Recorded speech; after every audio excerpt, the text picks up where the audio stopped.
Subong galing nga adlaw guys, maluto galing kami sang itlog. Kay puro kami itlog guys. Di partneran tas ang ampalaya. Kay Arabi offer guys sa amon nga 290 fils guys. Di kung pila lang i-convert mo sa Pilipinas, 290 fils. I-times mo lang sa 150. Yun na yung conversion niya. Di maluto lang kami itlog kag ano guys. Amon ni sudan mo sa pong adlaw. Nag-prepare na ko guys ang itlog. Tapos sina ma-prepare naman ko sang amon nga panakot. Ay guys, feeling lang no. Feeling vlogger lang ang Ilonggo. Ayan, may kamatis, damo kamatis guys. Kung Bombay kang Bombay dari guys sabi. Perti lang kabarato. Agara na guys. Cut dayon no, kompleto na. May hara na sang ampalaya. Ako sila nag-slice guys. Wala sang bulig-bulig guys. Ako na nag-slice na.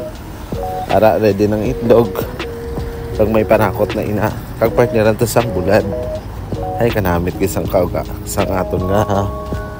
Taon sini karon. Damo duman naton nga ano. Agari ma-start na to sang gisa guys. Pinito naton ani ang kalaha. Tapos umbutan kita sa mantika. Kag gisakon ang Bombay. Oh, di ba?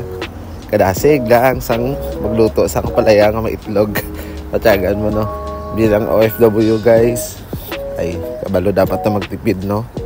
Biskan itlog adlaw-adlaw pero tagaanta na sang ano, sang way nga panimayon ng ano, ang luto. Biskan no lakot ta basta may itlog di ba? Na damo ta panakot guys para mas namit kid ang aton nga ginisa nga ang palaya nga may itlog. Paborito ko abi guys ang kamatis. Biskan diri sa amon mga food ko gusto nilang kamatis. Lalo diri guys sa ibang bansa ang mga kamatis tabi diri damo gid diri kamatis guys kag barato lang siya.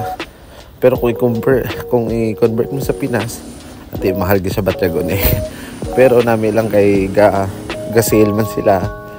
Ang isa tigtumpok-tumpok man ati bakala lang kami ana guys because may kas lang ang aton nga palaya kay lapit na matapos sina. Ayan. Ano talang gisa-gisa honda lang siya. Kag but nga tayo karon sang itlog. Ara guys, di ba? Damdawo pa sang proseso. Butakan na yung itlog guys. Tige pegado man, gamay lang yung itlog guys. Kapigado ba ta? Gamay ito lang itlog. Voice over ka man pero gakod dari guys no. Abang lakat kali voice over kali ba para lang may post. Sige lang, prituhan ta lang sang itlog ay bulad gali guys kanami.